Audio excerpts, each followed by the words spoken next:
हाँ बच्चों, आज हम आपका इनकम टैक्स का टॉपिक आज हम चालू कर रहे हैं। और जो टॉपिक है हमारा, वो टॉपिक आज हमारा है इनकम टैक्स में किसी भी इंडिविजुअल एचयूएफ फर्म या कंपनी की रेजिडेंशियल स्टेटस को फाइंड करना। क्योंकि जब तक उसका रेजिडेंशियल स्टेटस फाइंड नहीं होता है तब तक हम उसके ऊपर कितनी इनकम टैक्स लगेगा, किस इनकम पर टैक्स लगेगा, कितना टैक्स लगेगा, ये सारी जानकारी हम बाद में देखेंगे। पहले हम ये डिसाइड करेंगे कि वो रेजिडेंशियल स्टेटस उस फर्म का, उस कंपनी का या एचयूएफ फर्म या एक इंडिविजुअल की रेजिडेंशियल स्टेटस क्या है। यहाँ रेजिडेंशियल स्टेटस का मतलब हम आपको बताते हैं कि रेजिडेंस हमारे दो तरीके के रेजिडेंट पर्सन होते हैं। एक resident person resident in India और एक हमारा नॉन रेजिडेंट इन इंडिया। जब हम ये डिसाइड करेंगे कि अगर फर्म हमारी या इंडिविजुअल या एचयूएफ या कंपनी अगर हमारी रेजिडेंट इन इंडिया है तो वो हर उस इनकम पर टैक्स पे करेगी जो इंडिया में कमाया है, एज वेल एज जो इनकम हम विदेश में भी कमा रहे हैं उस पर भी एक रेजिडेंट पर्सन अगर इंडिया का है तो उस पर भी टैक्स पे करेगा। तो इसको डिसाइड करने के लिए हम आपको समझाते हैं कुछ असेसी के बारे में जिनका हम रेजिडेंशियल स्टेटस निकाल रहे हैं। असेसी हमारे यहाँ तीन कैटेगरी में इसको डिवाइड किया गया है। पहली बात आती है कि असेसी होता कौन है। ये शब्द जो हमने लिखा है असेसी, तो असेसी होता कौन है। असेसी को हिंदी में कर माने टैक्स, दाता माने देने वाला, यानी टैक्स जो पे करने वाला होता है वो हमारे यहाँ असेसी कहलाता है। तो अब असेसी की तीन कंडीशन हमने बनाई कैटेगरी। एक इंडिविजुअल यानी हम जैसे आप जैसे, एक हो गया इंडिविजुअल असेसी, एक हमारा हो गया HUF Hindu undividable family, EOP association of person, या नॉर्मल हमारी फर्म जो हमारी है, ये कंडीशन हो गई। और तीसरी कंडीशन में हमने यहां रखा है कंपनी। इनको रेजिडेंशियल स्टेटस को निकालने के लिए हमारे सेक्शन बने हुए हैं। सेक्शन 6 सब क्लॉज 1 इंडिविजुअल को डिसाइड करेंगे कि आप individual person resident in India है या नॉन रेजिडेंट इन इंडिया है। अंडर सेक्शन 6 सब क्लॉज 2 हमारे लिए बना है एचयूएफ के लिए, ईओपी के लिए या फर्म के लिए। यहाँ सेक्शन 6(2) में डिसाइड होगा कि आप एचयूएफ फर्म, एओपी या नॉर्मल फर्म हमारी रेजिडेंट है या नॉन रेजिडेंट इंडिया है। और यहाँ हमारी कंपनी के लिए जो सेक्शन बना है सेक्शन 6 सब क्लॉज 3 डिसाइड करेगा कि कंपनी हमारी रेजिडेंट है या नॉन रेजिडेंट है। तो समझिएगा, आप इंडिविजुअल को सबसे पहले हम उठाते हैं। और इंडिविजुअल की अगर हम बात करते हैं तो इंडिविजुअल के हम पहले दो कंडीशन में इसको डिवाइड कर देंगे। पहली कंडीशन, अगर ये रेजिडेंट इन इंडिया है, रेजिडेंट इन इंडिया है तो इसके भी दो पार्ट हो जाएंगे। अगर वो इंडिया का रेजिडेंट पर्सन बन जाता है तो इसके दो पार्ट बनते हैं। एक होता है ऑर्डिनरी रेजिडेंट पर्सन,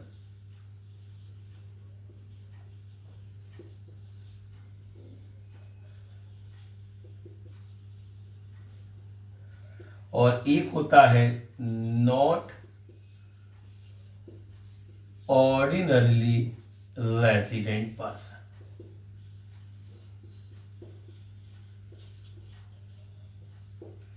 इसके बाद यानी अगर रेजिडेंट पर्सन बन गया है तो उसके दो पार्ट हुए, ऑर्डिनरी रेजिडेंट पर्सन या नॉट ऑर्डिनरी रेजिडेंट पर्सन। और अगर वो इंडिया का नहीं है यानी नॉन रेजिडेंट पर्सन है तो यही हमारा टॉपिक खत्म हो जाएगा। अगर ये रेजिडेंट बनेगा तो ये टॉपिक फिर आगे बढ़ेगा कि ऑर्डिनरी है या नॉट ऑर्डिनरी रेजिडेंट पर्सन है। तो इस तरीके से हम इंडिविजुअल को जब हम डिसाइड करेंगे कैटेगरी उसका रेजिडेंट स्टेटस, तो पहले हम ये देखेंगे कि इंडिया का है या नॉन इंडियन है। अगर वो इंडिया का है तो फिर दो कंडीशन बनेगी, ऑर्डिनरी वाला है या नॉन ऑर्डिनरी रेजिडेंट पर्सन है। अब बात आती है ये ऑर्डिनरी का मतलब क्या हुआ। ऑर्डिनरी पर्सन माने एक ऐसा पर्सन जैसे हम हैं या आप हैं, रहते भी इंडिया में है, पैदा भी इंडिया में हुए, रहते भी इंडिया में, जॉब प्रोफेशन इंडिया में ही कर रहे हैं और शायद इंडिया में ही रहेंगे। हाँ, वो बात अलग है घूमने के लिए हम विदेश चले जाएं फिर इंडिया आ जाएं। तो हम लोग कौन से पर्सन है? ऑर्डिनरी रेजिडेंट पर्सन है।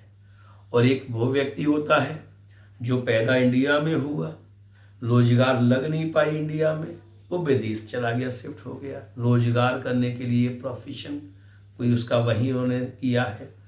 तो ऐसी कंडीशन में वो बीच बीच में रिलेटिव से मिलने के लिए आता है। तो उस कंडीशन में वो डिसाइड करा जाएगा कि कितने दिन वो हमारे इंडिया में रुका है।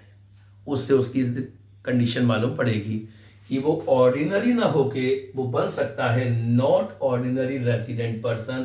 तो इसके लिए रूल्स जो है वो अभी हम आपको बताएंगे सेक्शन 6(1) में, जो ये डिसाइड करेंगे कि कोई एक इंडिविजुअल पर्सन ऑर्डिनरी में आएगा या नॉन ऑर्डिनरी रेजिडेंट पर्सन में आएगा। तो हम आपको वही रूल्स हम आपको क्लियर करते हैं और उस रूल्स को हम आपको समझाते हैं। ठीक है, आप इसका स्क्रीनशॉट ले लीजिए क्योंकि अब हम आपको वही रूल्स के बारे में थोड़ा डिस्कस कर रहे हैं। देखिएगा, सबसे पहले नंबर पे हमने जो रखा हुआ है सबसे पहले किसका? इंडिविजुअल का। तो इंडिविजुअल में हमारा सेक्शन 6 सब क्लॉज 1 हमको बताता है पहला रूल्स। फर्स्ट रूल है 182 डेज 182 दिन स्टे करना पड़ेगा। स्टे इज कंपलसरी है, ये हमारे यहां कंपलसरी है इन इंडिया में। और किस ईयर करना है? इन 2023-24 में। 23-24 को हम लोग बोलेंगे प्रीवियस ईयर। यानी प्रीवियस ईयर में आपको हमारे यहाँ 2023-2024 हमारा प्रीवियस ईयर है। थोड़ा इसको भी हम एक बार और एक्सप्लेन कर दें। जिस ईयर हम इनकम टैक्स का पेमेंट करते हैं वो हमारा असेसमेंट ईयर कहलाता है।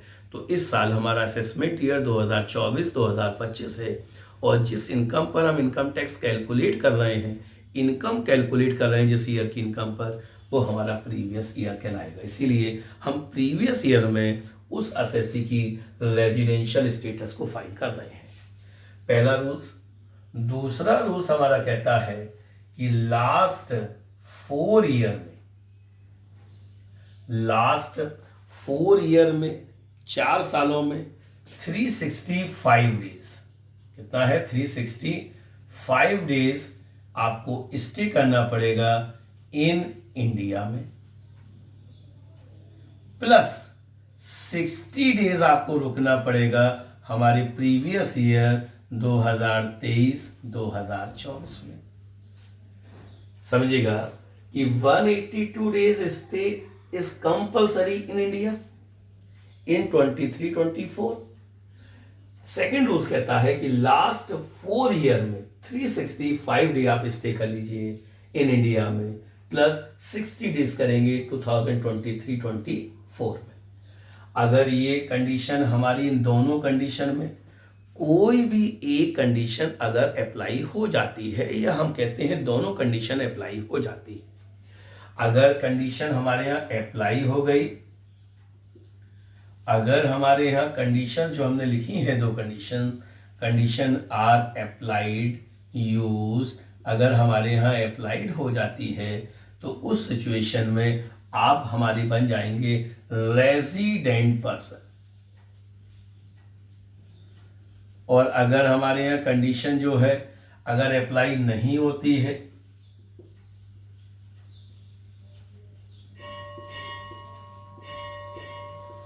अगर कंडीशन हमारे यहाँ अप्लाई नहीं हो पाती है तो उस कंडीशन में हम बन के तैयार होंगे नॉन रेजिडेंट पर्सन। अगर कंडीशन अप्लाई हो जाएगी तो हम रेजिडेंट पर्सन बन जाएंगे। फिर क्वेश्चन और आगे बढ़ेगा, फिर ये डिसाइड होगा कि आप रेजिडेंट तो बन गए हैं, अब आप ऑर्डिनरी रेजिडेंट पर्सन हैं या नॉन ऑर्डिनरी रेजिडेंट पर्सन है, जिसके लिए सेक्शन 6 सब क्लॉज 6 के रूल्स लगेंगे, जो अभी हम आपको समझाएंगे। लेकिन उससे पहले यहाँ जो हमने 60 डेज रखे हैं, कुछ कंडीशन में ये 182 के रूल्स लगते हैं और कुछ कंडीशन में ये 120 डेज के रूल्स अप्लाई होते हैं। अब बात आती है कि किस कंडीशन में 182 के रूल्स लगते हैं और किस कंडीशन में 120 के रूल्स हमारे यहाँ अप्लाई होते हैं। तो देखिएगा हमारे कौन सी कंडीशन के रूल्स हमारे यहाँ कब हमारे यहाँ अप्लाई होते हैं। अगर कोई समझिएगा, ये हम टॉपिक को आपको समझाने के लिए इस टॉपिक को हम नीचे लाते हैं और यहाँ इसके बारे में डिस्कशन करते हैं। अगर कोई इंडिविजुअल पर्सन है, इंडिया का रहने वाला है और इंडिया का रहने वाला पर्सन यानी इंडियन पर्सन है और इंडियन पर्सन था और इंडियन पर्सन हमारा जो है वो जॉब करने के लिए यानी एम्प्लॉयमेंट करने के लिए बाहर जाता है, विदेश जाता है, एम्प्लॉयमेंट करने के लिए फॉरेन गया, एक कंडीशन। दूसरी कंडीशन जो है, अगर कोई इंडियन ओरिजिन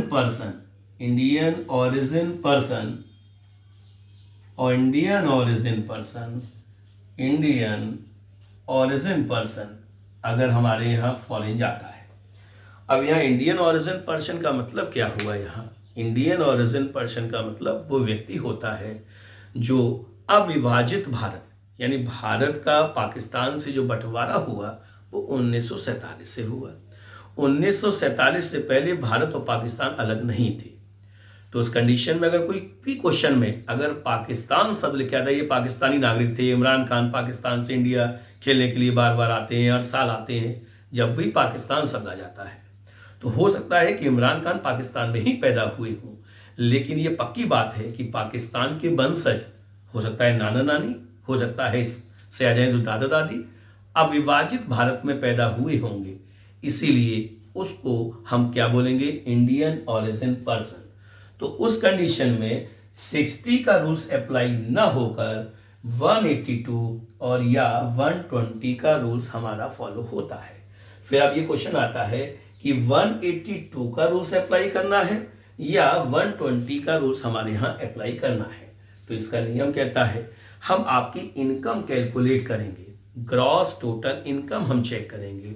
अगर आपकी इनकम हमारी 15 लाख की लिमिट है, अगर आपकी इनकम जो है वो 15 लाख से कम है, अगर आपकी इनकम 15 लाख से कम है तो उस कंडीशन में हम आपको 182 का रूल्स अप्लाई कर देंगे। लेकिन अगर आपकी इनकम 15 लाख से ज़्यादा है तो उस कंडीशन में हम आपके ऊपर जो रूल्स फॉलो करेंगे वो 120 का रूल्स हमारे यहाँ फॉलो होगा। तो इसके लिए क्या रहा कि ये दो कंडीशन कब अप्लाई होंगी? जब इंडिया के हों और एम्प्लॉयमेंट करने के लिए फॉरेन गए हों, विदेश गए हों, या हम इंडियन ओरिजिन पर्सन हैं, बीच बीच में आते हैं, खेलने के लिए आते हैं क्रिकेट, या अपने भाई बंटवारा हुआ हम वहाँ शिफ्ट हो गए, लेकिन हमारे परिवार नहीं तो रिश्तेदार तो हमारे इंडिया में ही हैं, तो हम मिलने के लिए आते हैं, तो उस कंडीशन में ये रूल्स हमारे यहाँ अप्लाई होंगे। यहाँ अप्लाई होने में फिर दो कंडीशन है, तो हम ये देखेंगे कि हमारी इनकम कितनी है, 15 लाख से कम है या 15 लाख से ज़्यादा है।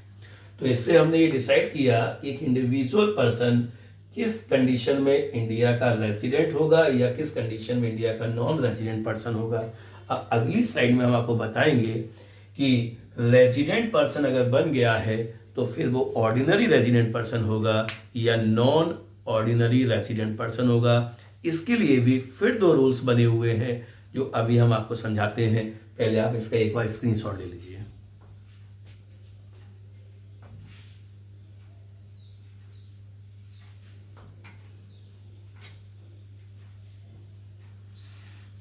ठीक है,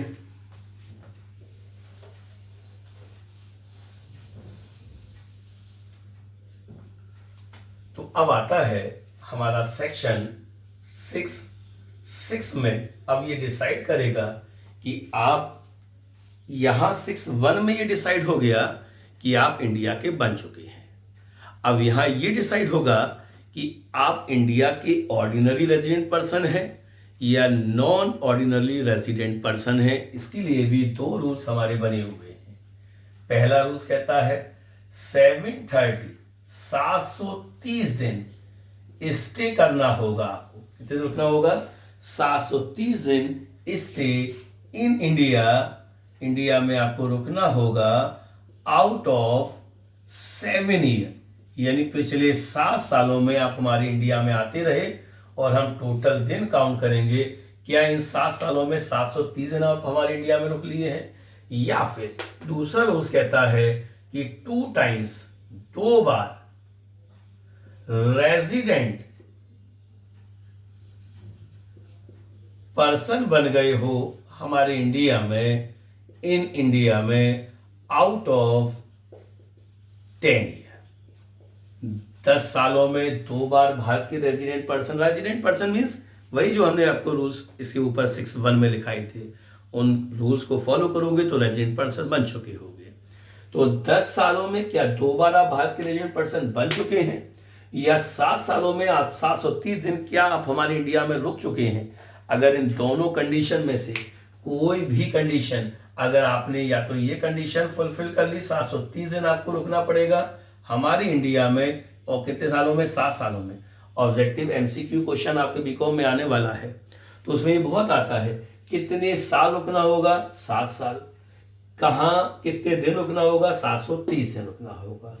10 सालों में कितनी बार आपको रेजिडेंट पर्सन मानना होगा? 2 टाइम्स रेजिडेंट पर्सन माने गए हो। यहाँ भी वही बात कि कंडीशन अगर हमारे यहाँ अप्लाई हो गई, कंडीशन अगर हमारे यहाँ यूज्ड हो गई, अप्लाइड हो गई, तो उस कंडीशन में आप क्या बन जाएंगे? आप बन जाएंगे ऑर्डिनरी रेजिडेंट पर्सन, जैसे हम लोग हैं। और अगर condition are not applied,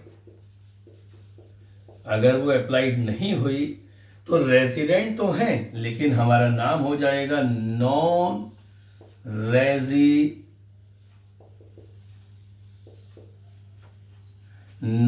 ordinary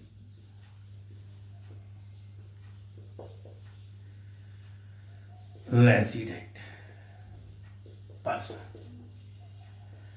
तो अब हमने आपको पूरे इंडिविजुअल का समझा दिया है कि फिर सब समझिएगा कि एक इंडिविजुअल पर्सन कैसे पहचाने कि वो इंडिया का है या नॉन जो है रेजिडेंट इंडिया है। उसके 2 रूल्स पता है। 182 डेज इन इंडिया होना चाहिए 23-24 में, लास्ट 4 ईयर में 365 डेज होना चाहिए, प्लस नॉर्मल कंडीशन में 60 डेज का रूल्स अप्लाई होगा 23-24 में। लेकिन अगर वो इंडियन ओरिजिन पर्सन है या इंडिया का व्यक्ति बाहर जाता है, जॉब के लिए जाता है, प्रोफेशन के लिए जाता है, यानी एम्प्लॉयमेंट के लिए जाता है, तो उस कंडीशन में 60 का रूल्स अप्लाई ना होके 182 या 120 का रूल्स हमारे अप्लाई होगा। 120 कब लगेगा? जब इनकम उसकी मोर देन 15 लाख रुपीज़ होगी। और 180 जो है 82 का रूल्स कब लगेगा? जब उसकी income less than 15 lakh rupees की होगी। ये कंडीशन से हमने डिसाइड किया कि इंडिया के हैं या नहीं। फिर जब इंडिया के बन गए तो हम फिर ये डिसाइड करेंगे कि अब कौन से वाले हैं, हमारे जैसे हैं, ऑर्डिनरी हैं, या फंस गए हैं केवल इस साल, यानी नॉन ऑर्डिनरी रेजिडेंट पर्सन है। तो इसके लिए फिर ये 2 रूल्स, 7 सालों में 730 दिन भारत में रुक जाओ या 10 सालों में 2 बार भारत के बन जाओ। कंडीशन फुलफिल हो गई तो ऑर्डिनरी, कंडीशन फुलफिल नहीं हुई तो नॉन ऑर्डिनरी रेजिडेंट पर्सन कहलाएंगे। That's all. हम समझते हैं शायद आपको समझ में आ गया होगा। फिर भी अगर कोई डाउट हो तो आप हमसे पूछेगा, क्योंकि अब नेक्स्ट जो हम वीडियो बनाएंगे बहुत आसान है। HUF और कंपनी वो एक ही लेक्चर से ख़त्म हो जाएगी, 5 या 10 मिनट का होगा। यही थोड़ा बड़ा था जिसको आप समझाया है। फिर अब हम आपको ये भी बताएंगे कि ये सब निकाल क्यों रहे हैं, ऐसा क्या कारण है जो हम उनकी रेजिडेंशियल स्टेटस निकाल रहे हैं। तो ये बात हम आपको अगले लेक्चर में समझाएंगे। डेट्स ऑल, समझ लीजिएगा।